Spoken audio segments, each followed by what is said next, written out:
estás, Gabriela? ¿Bien? Muy bien, muy bien. Muchas Bueno, fecha de elecciones, cambió todo ayer en Córdoba, ¿no? Para la política. Lo esperábamos. Lo esperaban. Sí, era un secreto a voces que se iban a adelantar las elecciones en la provincia. En todos los ámbitos de la política eso ya se sabía.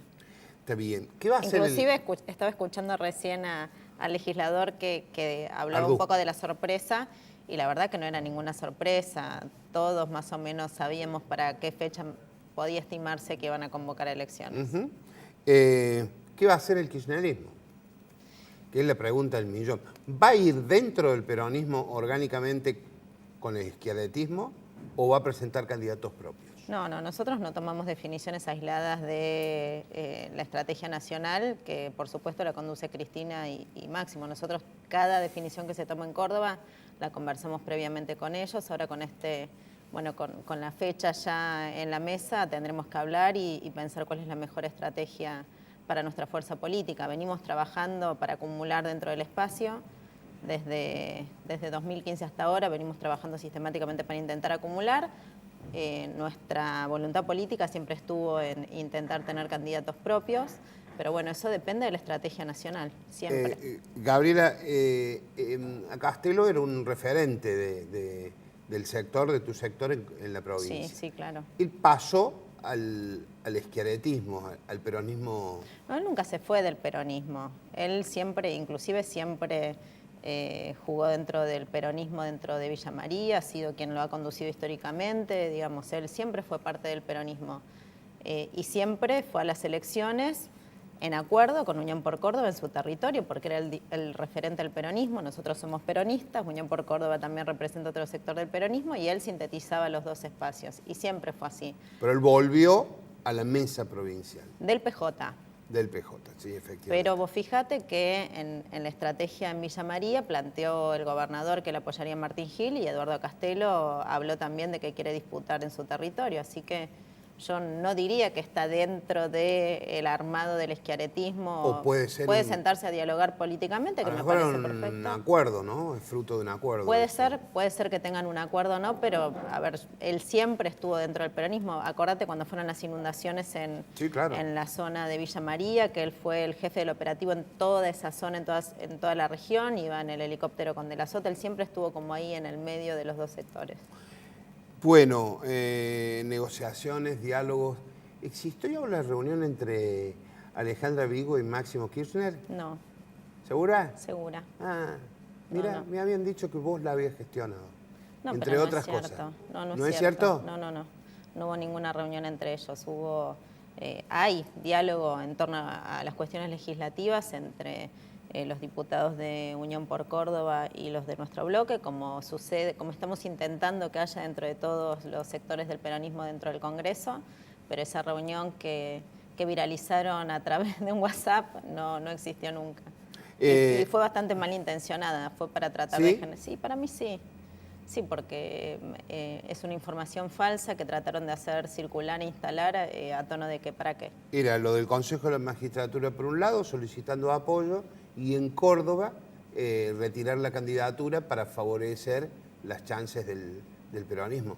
A lo mejor puede ser falsa, pero no es disparatada. No es disparatada, pero creo que tenía una clara intencionalidad política. ¿Pero cuál intencionalidad? Tratar de condicionar definiciones o tratar de precipitarlas o intentar direccionar acciones en términos políticos para favorecer a algunos sectores o no, perjudicar a algunos actores también, ¿no? ¿Qué opinas del adelantamiento de que en Córdoba se haya, 3 veces modificado el Código Electoral? Mira, yo siempre creo que es mejor la previsibilidad.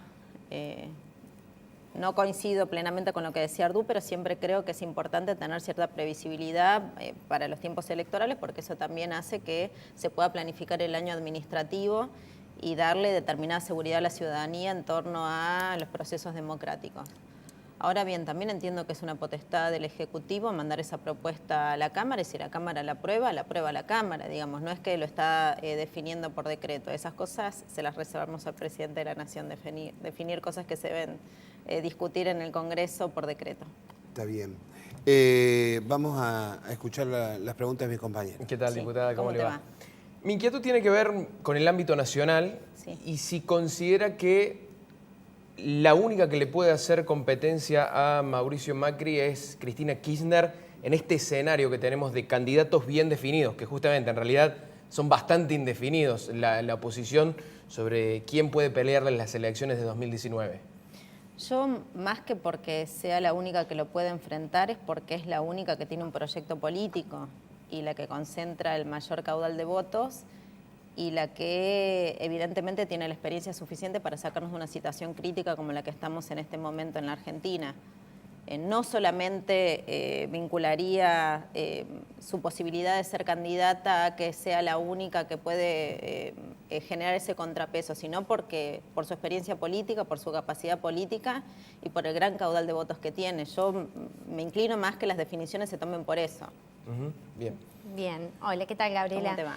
Ha sido una de las referentes y quienes han estado al frente de las luchas de los derechos de las mujeres. Sí. Hace poco se conoció una encuesta que casi el 10% de la población piensa que esta lucha es una revancha de las mujeres contra los hombres. ¿Qué pensás sobre esto?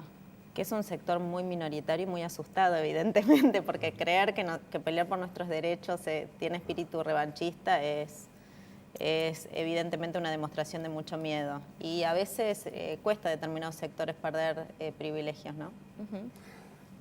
¿La política sigue siendo machista? Sí, sigue siendo machista.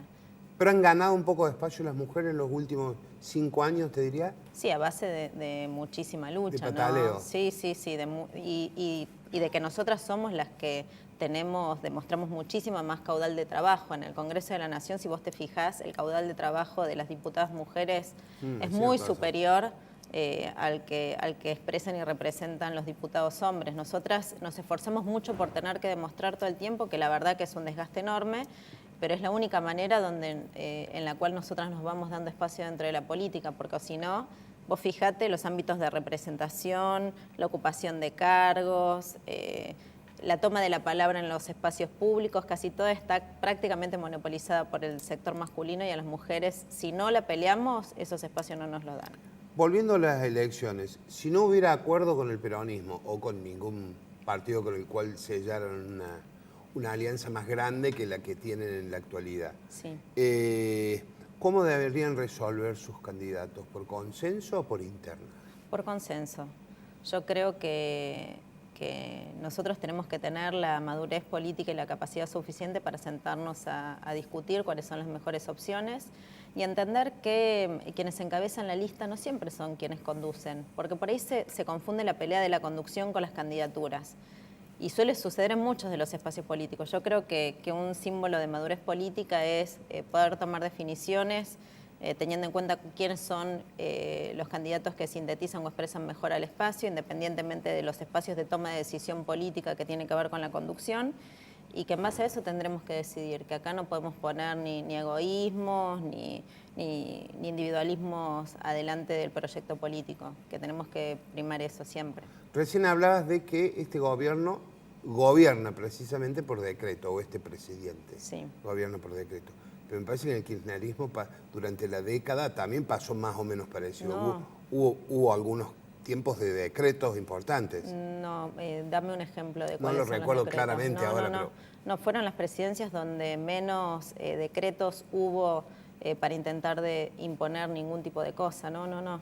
Si vos te fijas en la estadística, la década del kirchnerismo ha sido la década donde las decisiones siempre pasaron por el Congreso de la Nación. La elección terminaría, dicen las encuestas, en un balotaje. ¿Lo ves así? Yo creo que es tan dinámica la política y todavía falta tanto que es difícil decir eso. Digo, las encuestas ahora dicen eso, muestran polarizaciones. Yo creo que en la medida de que se vaya profundizando la crisis, eso va a variar. Y lamentablemente no hay otro camino que la profundización de la crisis, entendiendo el camino económico que ha definido el presidente y su equipo. Yo creo que no va a ser necesario llegar a balotaje y creo que el peronismo está demostrando la madurez necesaria para sentarse a dialogar, tener candidatos de consenso, si es necesario ir a las primarias ir, pero definir una candidatura en unidad y avanzar sobre eso.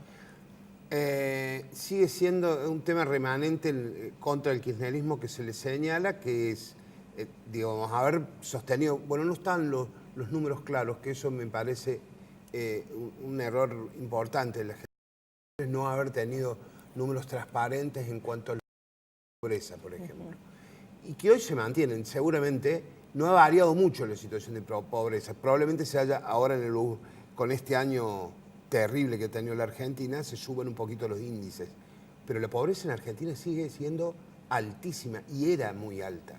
No puede que haya un 30% de pobres. Eran diferentes las condiciones, ¿no? Con un Estado presente, las condiciones sí, pero cambian. Seguís siendo pobre. La idea es que vos dejes de ser pobre. Comparto, y de hecho nuestro gobierno, nuestra principal preocupación era generar trabajo genuino, apostando a la industria nacional y demás, porque queríamos sacar a todos los sectores que estructuralmente estaban en situación de pobreza. ¿Por qué Argentina no puede?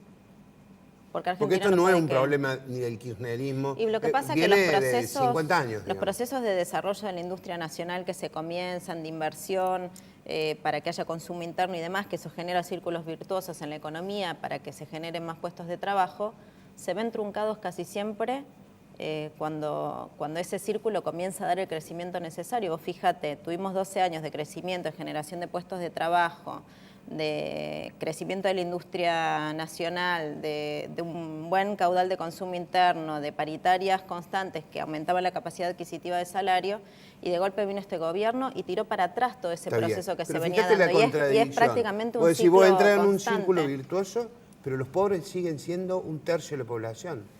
No fue tan así, no fue tan así. Los índices de pobreza bajaron, y bajaron en términos que tienen que ver también con el acceso a determinadas cuestiones que cortan esos ciclos. El acceso a la educación pública, donde a través de la asignación universal por hijo, que hizo que la gran mayoría de los niños y adolescentes accedieran a la educación y a la salud, central son cuestiones que cortan los ciclos. Trabajo, bueno, eso es cierto. Bueno, es todo un proceso. La contradicción es, sigue siendo un tercio del país pobre. Yo creo que en la década anterior no lo fue, que ese ciclo se empezó, cuesta muchísimo. Cada punto que se crece en términos de índices de pobreza cuesta muchísimo bajarlo, y son muchos años de mucha inversión y de políticas públicas de incentivo para tratar de volver a recuperar ese punto.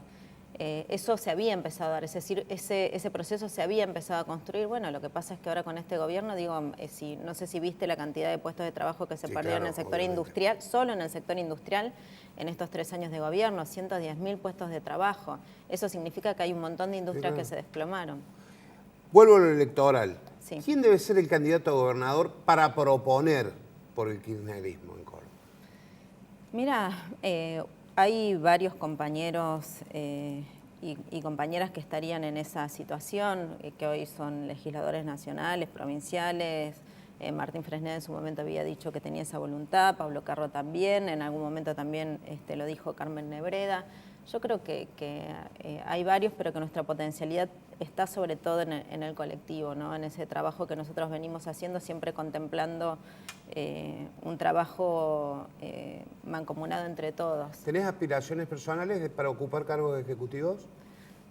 Mi aspiración personal es lograr que ganemos las elecciones en el 2019 y después estar en el lugar donde mi conducción política lo defina.